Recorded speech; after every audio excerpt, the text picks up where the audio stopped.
Good day everyone, this is the group 3 and for this video we will be discussing the learning theories. So the objective of this video presentation is to explain this learning theory. First we have the behaviorism perspective. Second one we have the behaviorism by Pavlov, Thorndike and Skinner. New behaviorism by Tolman and Bandora. The fourth one is the cognitive perspective and its subtopic which is the Gestalt psychology, information processing, Gage condition of learning, Eissel's meaningful learning, and also the last one, the Bruner constructivist theory. Okay, let's start. Keep watching and learn. Happy day everyone! I hope that everyone is happy, doing well, and will gain learnings after this discussion. So I am the first presenter of this group. By the way, I'm Glido Manava Akla from BSN Filipino 3A, and I will be discussing to you the behaviorist perspective of learning. So enjoy watching.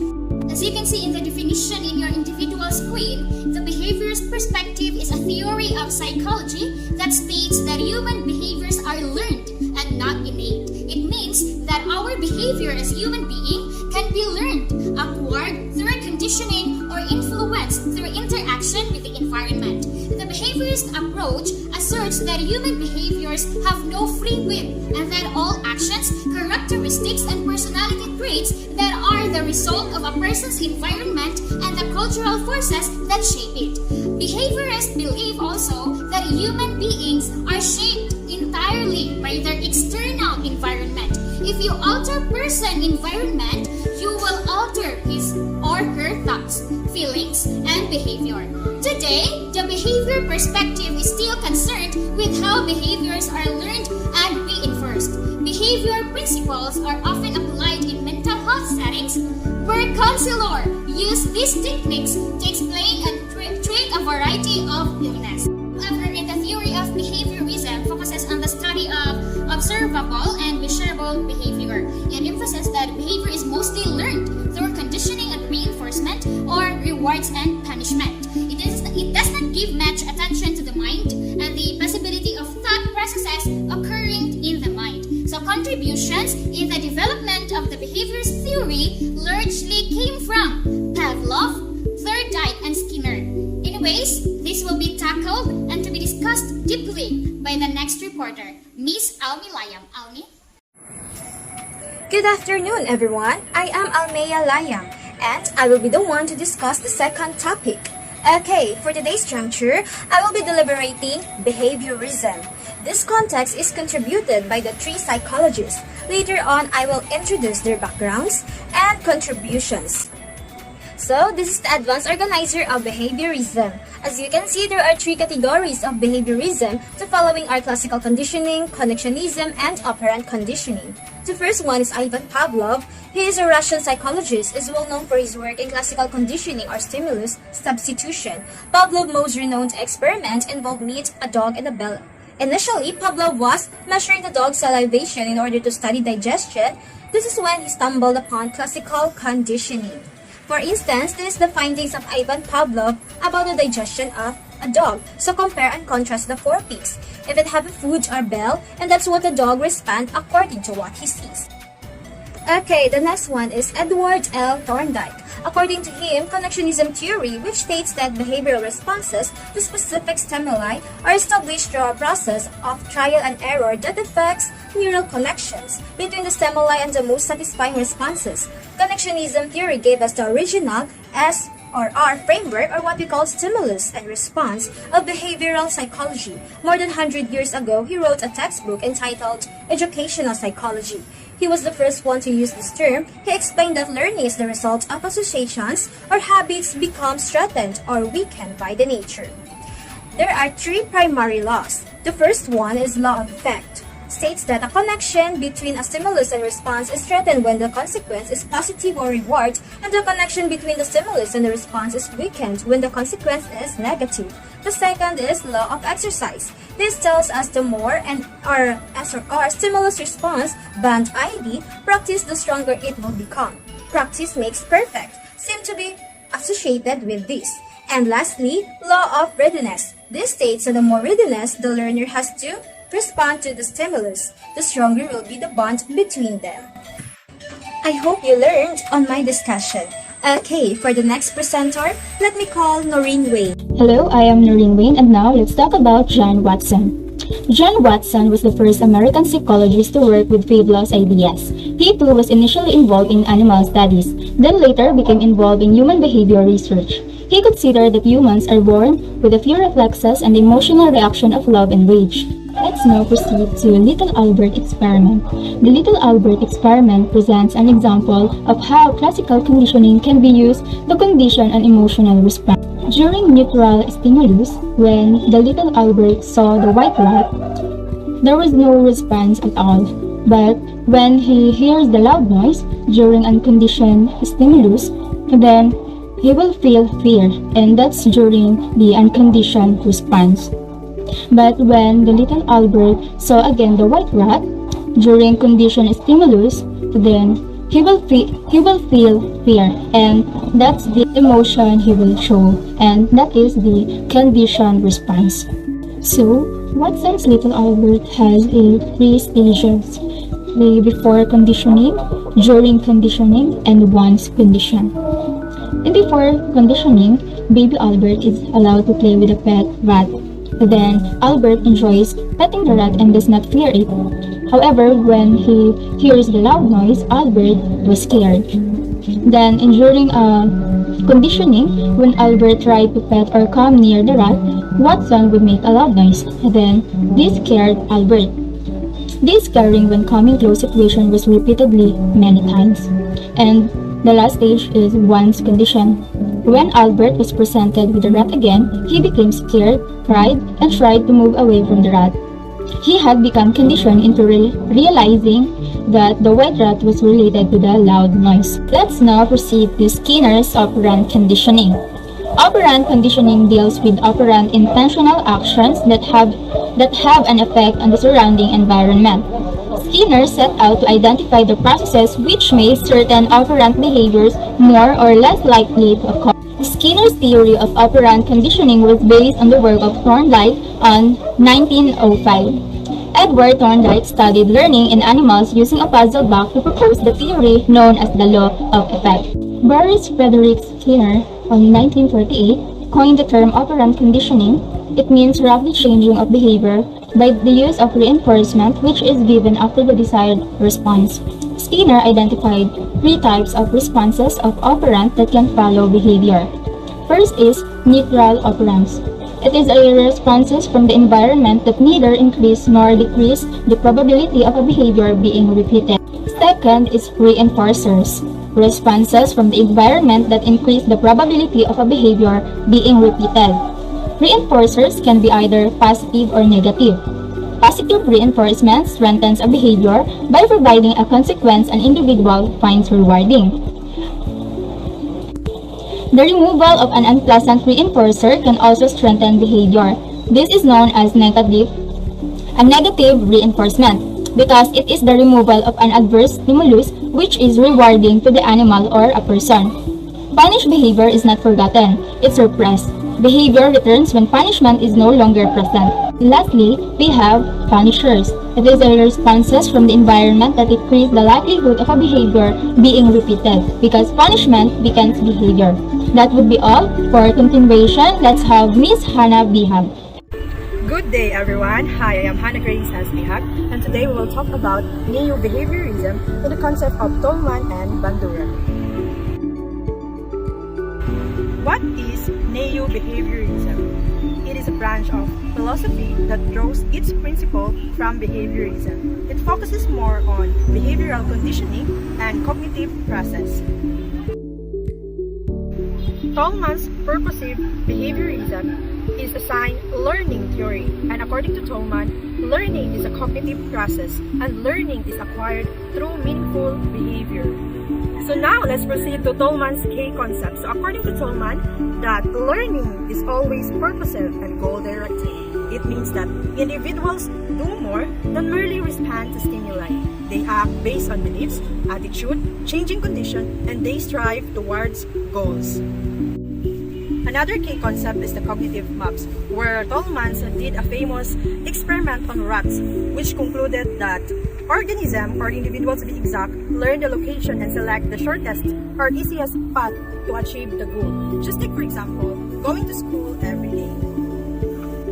Latent learning. It refers to the learning that remains or stays with individual until needed. Learning is an outwardly manifested at once. For example, a 2-year-old baby handling a remote for the first time. The last but not the least key concept of Tolman is the intervening variables. So these are variables that are readily seen but serve as determinants of behavior. It says that learning is mediated or influenced by expectation, needs, or other internal or environmental variables. So example for this is Tolman's experiment on rats. Between a trained rat and a rat shows drive and empathy behavior. Now let's move on to Bandura's social learning theory. This is also called observational learning. In this theory, it gives emphasis on the learning through observing others. Principles. So these refer to the general principles of social learning theory. It says that people can learn by observing the behavior of others and the outcomes of those behavior. Modeling. This is how the environment reinforces and punishes modeling. Just take for example, the observer is reinforced by the model. The 4 conditions for effective modeling. Number 1 is attention. The person must pay attention to the model. Number 2, retention. The observer must be able to remember. Number 3, motor reproduction. It refers to the ability to replicate. And number 4 is motivation, where the learners wants to demonstrate what they have learned. To sum it up our discussion today, I decided to provide you this concise summary for you to differentiate Tolman's purposive behaviorism and Bandura's social learning theory in the context of neo-behaviorism. That ends our discussion today. I hope you learned something. And for another presenter, let's all welcome the unkabokable Mr. Lowy Duong Candole. Thank you, Miss Bihag. By the way, I am Lowy Candole together with Miss Bracero, and we will be discussing this learning theories, cognitive perspective, and its related sub-theories, which is the Gestalt psychology, information processing, and Miss Bracero will continue the Ganj condition of learning, Isobel's meaningful learning, and the last one is the Brunner constructivist theory. And now let's proceed. What is cognitive perspective? So let's proceed to the cognitive perspective. So what is cognitive perspective? So this theory operates on the belief that brain is the most important aspect in the relation in the way that individual behave or think. So this perspective state that if to understand someone, you must first able to understand what is happening in their mind. So this theory is invented by brainchild of Ulrich Nasser, who invented this cognitive perspective. So, meaning to say this theory, once you're able to do this, you're able to understand how they will act in the situation, as well as the basis of the foundation is the information that is heard or learned by the individual is processed by what you call this one, brain. So, this theory is interested in the memory, perception, both self and also the others, and also on how problem solving happen. So it considered that in which each of this area relates to the behavior of the individual in a given situation. So I have a situation, an example, you can see in the slide. So Emily started college last summer and has not been able to improve her grade as much as her friend think that she could. What they don't know is that Emily herself is not studying. Emily has not been good at school. As a result, believe that she can't do well. Because of this, she don't have high self-esteem and refuse to put in the work necessary to succeed. So in this situation, the way that Emily feels about herself is related to an event that has happened in her past. So this event of memory has been influenced the way that she continued to behave in the present, because she has feeling about herself that is negative. She has trouble overcoming this feeling to accomplish more in the future. So this theory is by considering the way that an individual has gathered the information throughout their life and the way that they process the information. It is possible to understand them better, right? So that is the purpose of this theory.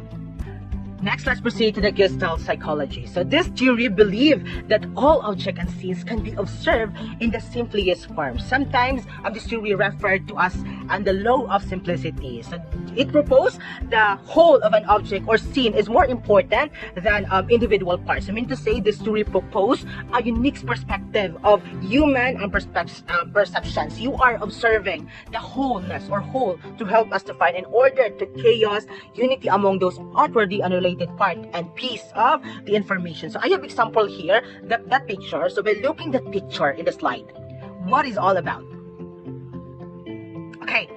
Okay, you are thinking deeply of what is the manifestations of the picture. So that psychology theory happens. So remember that Gestalt psychology encourage people to think outside of the box and look for the pattern. And according to the Gestalt psychologists, we don't just see the world. We actively interpret what we see depending on what we are expecting to see. So we do not see the world as it is. We see it as we are. So the next slide, we have the information processing theory. So this theory focuses on how information is encoded in our memory. So this theory describes on how our brain filters the information from what we are paying attention to in the present moment to what gets stored in our short-term or working memory and ultimately in our long-term memory. So in 1956, psychologist George A. Miller developed this theory. So this theory this theory is how individuals perceive, analyze, manipulate, use and remember the information. This theory describes on how people focus on the information and encode into their memory. So in 1968, Atkinson and Shiffrin, these two individuals support this theory and develop the stages theory of this model. So this model concerns how information is stored in the memory and present a sequence of 3 stages. So as follow, we have the sensory memory, short-term memory or working memory, and also we have the long-term memory. The premises of information processing theory is that creating a long-term memory is that something that happened in the stages. So first we perceive through our sensory memory, which everything we can see, hear or feel, taste in a given moment. When our short-term memory is what we are used to remember things for every short period, like our cell phone number, phone numbers, yeah, right? And the long-term memory is stored permanently in our brain. So thus, as a future educator, it's offer us or you a formula for ensuring that your learners gain more than a passing knowledge of the material we are present to them. So it helps ensure that it encode into their long-term memory for recall whenever it needed. So that's happened into the processing of the information in this theory. That's it. So Ms. Jessica Bracero will continue the 3 more theories of cognitive perspective. So Ms. Bracero, it's your turn. Thank you so much, Mr. Louis Candoli, and now let us continue. So this is Gagne's conditional learning theory. So he described this as a means through which individuals acquire relevant skills to be accepted in society. So this is the structure of Gagne's theory. So we have categories of learning. So first, verbal information. So being able to state ideas or having declarative knowledge. Second, we have intellectual skills, knowing how or having procedural knowledge. Third, cognitive strategies, having certain technique of thinking, ways of analyzing problems, and etc. Fourth is attitude. This is the mental states that influence the choices of personal actions. And lastly, motor skills that execute movements in a number of organized motor acts, such as playing sports and etc. We also have 9 levels of instruction. So we have level 1, which is gain attention of the students to ensure learners ready to learn and participate. 2, inform students of the objectives to help them understand what they have to learn. 3rd, stimulate recall of prior learning, relating it to something they already know or experienced. 4, present the content, organize effective and efficient instruction. 5, provide learning guidance. 6, elicit performance, which is activate students' processing to help them internalize new skills and knowledge. 7, provide feedback. 8, assess performance, test to see if the expected learning outcome have been achieved. And lastly, enhance retention and transfer to help learners develop expertise. So now let us proceed to Ausubel's meaningful theory or subsumption theory. So a learner absorbs new information by tying it to existing concepts and ideas that they have already acquired. So let's go now to the structure of of this theory. So first, we have derivative subsumption. This describes situation in which new information we learn is an example of a concept that we have learned. Correlative subsumption, which is a higher level concept of thinking. Third, superordinate learning, already familiar with the things they didn't know the concept itself until it was taught. Fourth, and lastly, combinational learning, when the newly acquired knowledge combined with prior knowledge to enrich the understanding of both concepts. So now we have Bronner's theory of constructivism. So it encompasses the idea of learning as an active process wherein those learning are able to form new ideas based on what their current knowledge is as well as their past knowledge. So here's the structure of this theory. So first, we have spiral curriculum, so that the student continually builds upon what they have already learned. Second, representation of knowledge, and under this concept are first, inactive, students learn about the world through actions and physical objects. Second, iconic things, the use of models and pictures. And lastly, symbolic, which is learners develop ability to think in abstract terms. So next concept is theory of instruction. So first, we have predisposition to learn. Bronner believed that any subject could be taught in a way that fits the child's cognitive abilities. Second, structure of knowledge, in which body of knowledge can be structured so it can be most readily grasped by the learners. Third, effective sequencing. Lesson can be presented in increasing difficulty. It can be more easier or it can be more difficult. And lastly, reinforcement. Rewards and punishment should be selected and paced appropriately. So next, we have the categorization concept. So Bronner believed that perception, conceptualization, learning, decision-making, and making inferences all involve in categorization. And lastly, we have discovery learning. So students learn new knowledge relevant to the domains and such general problem-solving skills as formulating rules, testing, and gathering information. So that's all for today. Thank you for listening and keep safe. God bless us all.